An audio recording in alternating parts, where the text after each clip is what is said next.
Estamos nas terras de Arnoia. Aquí nun sitio, bueno, os que pasaban por aquí sempre se van fixado nesta torre, que eu tiña un día por outro, tiña ganas de vir, de coñecela, de descubrir a curiosidade de por que na fixo, que na mandou facer, e para que servía esta torre altísima. Isto debe ter sobre uns 15 metros de altura, un torreiro aí enorme, con tres reloxos, un por a parte da outra e outro, que dan a diferentes zonas deste val. Creo que se chama o Val de San Vicente. E aquí hai unha capela, isto creo que se chama o Torreiro de San Roque, ou o Torreiro ali, esta capeliña de San Roque. Esta é unha zona alta que preside todo o val este.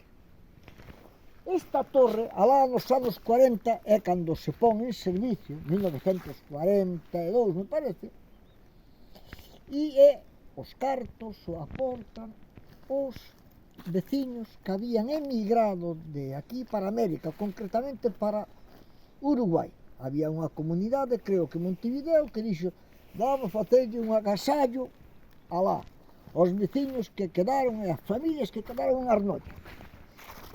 Porque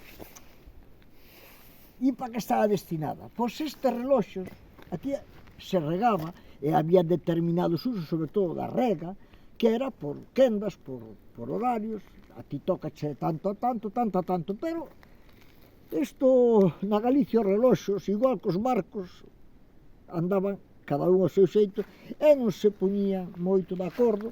E había verdadeiras disputas. Entón se dice, non, aquí vou poñer un reloxo que se vexa dende todos os lugares desta zona e que marque a hora que lle toca a cada un. E nos deixamos dese o meu reloj, o teu reloj, o meu non marca ben, o teu é unha merda, este non vale, tal. E se pon de uso esta, se pon en marcha esta torre, cos tres reloxos, verdad? Eu creo que nas imaxes se deben de ver, bueno, esta é a parte posterior, pero aquí se ve, son tres reloxos altos, que marcaban as horas.